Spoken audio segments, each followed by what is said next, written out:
È un rapporto particolare perché nasce appunto dalla metà degli anni '90 e all'inizio sicuramente è stato un rapporto un po' difficile, un po' complicato, perché le regioni ordinarie non avevano questo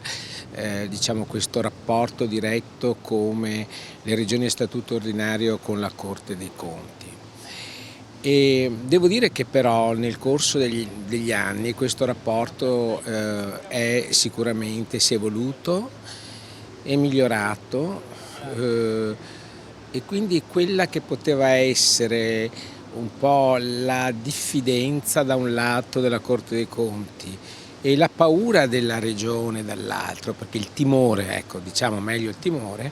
è andato via via scemando, perché da un lato con delle regole precise, con delle procedure ormai prestabilite, è difficile poi sbagliare, ecco.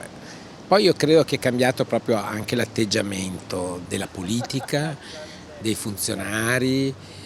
e quindi c'è stato un maggiore rispetto reciproco. Indubbiamente un rapporto di collaborazione c'è, perché lo si vede anche, forse anche dai contatti che si hanno quotidiani, in varie occasioni, con gli stessi giudici, e nello stesso tempo la Corte anche in certi settori, per esempio anche la copertura delle leggi finanziarie, ha dato dei suggerimenti, ha dato sicuramente dei consigli come migliorare il nostro modo di legiferare, e quindi sicuramente è stato anche uno stimolo per i nostri legislatori, ma anche per i nostri uffici. Il caso Veneto è un caso, diciamo, al di là di quando c'è stato nel 2012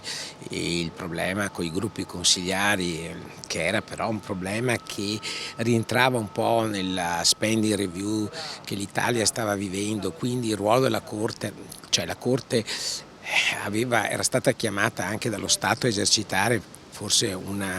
un'attività di maggiore sorveglianza su quelli che erano la spesa pubblica, e quindi c'è stato un momento chiaramente anche con noi di tensione e di frizione che ci ha portato anche a dal contenzioso che poi abbiamo anche vinto. Oggi tutto questo non c'è più forse,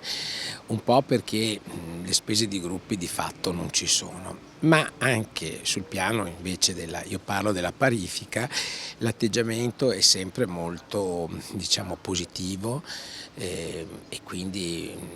non è mai stato, come dire, non abbiamo mai negli ultimi anni avuto problemi di parifica come ci sono stati in altre realtà regionali.